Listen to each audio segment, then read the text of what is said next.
first item is Ragnarok, and it's good that you came in, Dan, to talk about this because this is kind of a lot of this work's being done by you. So there's two blogs here. One's from Ragnarok.game, where Ragnarok has released the design document for the game. So I know there's been a lot of people reading that and interested in that. And then I wanted to put Edicted's blog next as well, because he's written a blog already about addressing the game design document.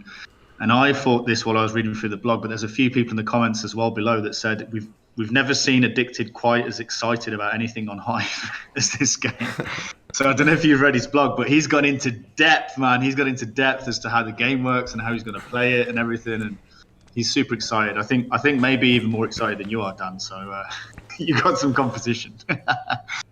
Yeah, he's a good poker player from what I heard, and good at chess too. So. If you want to know about the game, definitely read Edicted's breakdown of it. He did it because he broke it down, and it's a little bit long, right? And keep in mind with me, I'm all on this ship together as well, so we're all sort of enjoying this together. And I was reading his breakdown and grabbed a little bit of popcorn, and I enjoyed it because he really got the essence of what it was trying to be. And yeah, I just wanted to. One thing about Ragnarok is it's going to be unique, and it's going to be a challenging game. And the goal is, high challenge, high payouts. That's what everything's built around. It's not necessarily built around doing little daily small things and trying to get little prizes or anything like that. It's more about positioning yourself in the yearly tournament to earn really big prizes and cement legacies for yourself, because winning in Ragnarok one year can carry weight into the next year, etc. So, it's I'm not going to break down the entire game document. It's like 5,000 words, but keep in mind this is version 1, and this is an open source game. This game is meant to have governance where people can change things, how it works, and all of this. So just keep that in mind. If you see anything and you think, oh man, it'd be cool if it had this, or maybe they didn't think about adding that. Speak up. This is a community project, and if you have a great idea, and the community's like, hell yeah, there's no reason it couldn't be implemented. But yeah, if you have any questions, we're actually going to be doing a AMA for Ragnarok on the 2nd, so it's going to give you a little bit of time before that snapshot. If you do have any just questions that weren't answered in the game doc, maybe Hive related, claim drop related, etc. But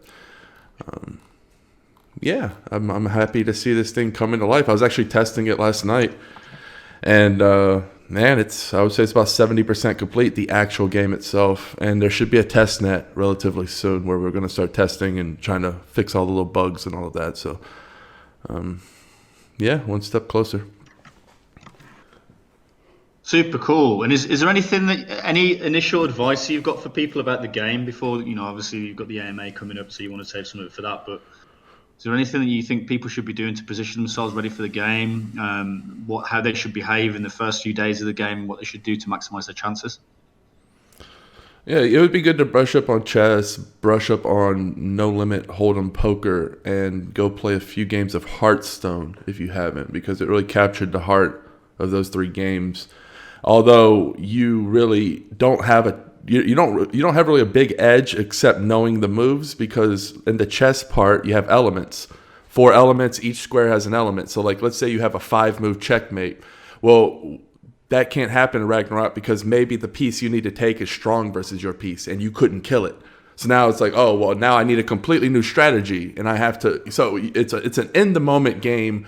It's more of, I view the chess part as positioning your troops in battle before the big war, right? You see a war, you have people positioning their troops on the terrain and all of that, and then each piece is like a mini battle until you go after the king. So if you look at the chess, more of just positioning your characters to get in battles you want, and then you're going to need to learn how to play strategy, deck building games like a Hearthstone, like a Splinterlands, those sort of type of games, although this one leans more towards Hearthstone.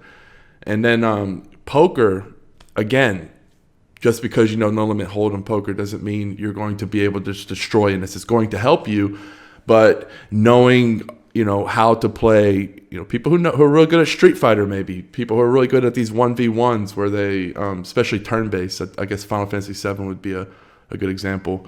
You're going to have a good edge on this. So it's hard to prepare for, and I didn't want to give one group of people an edge because chess is one group of thinking, poker's a completely different mindset, and you have something like Hearthstone where it's more new age strategy, sort of like taking some of the old and putting it into something and packaging it in that, the new age, the new people really like. So I tried to grab a little bit from each era to give everyone a chance, so there isn't one dominant person who can say, oh man, this guy's just the best at chess, so he's the best at Ragnarok. So you have to be the best at chess, you have to be the best at Hearthstone-like game, you have to be the best at poker.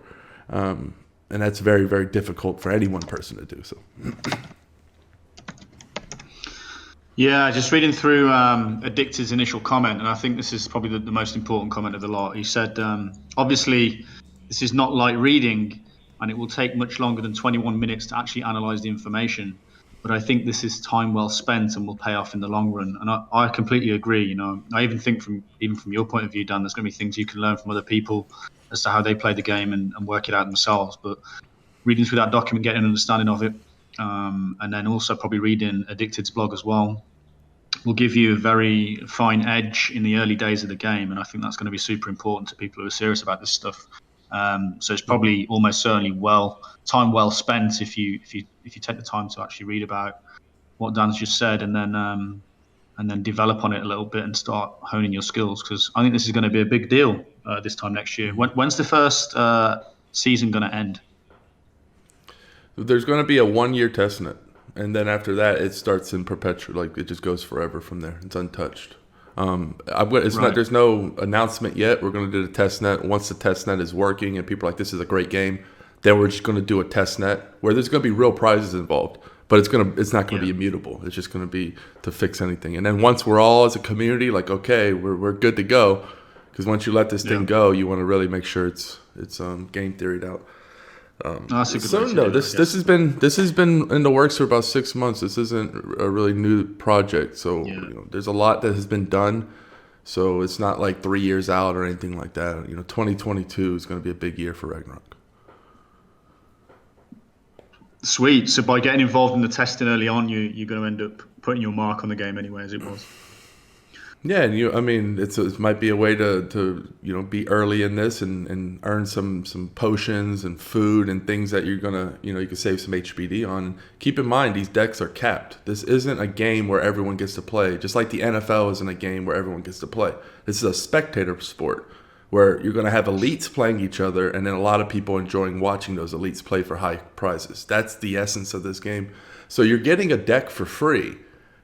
Keep that in mind. You sell that deck, who knows what kind of deck you will get in the future, because it's capped, and you might not get the deck you want in the future. So it's very important to, if you really want to play this game, you might want to think twice and hodl that deck that you're getting for free.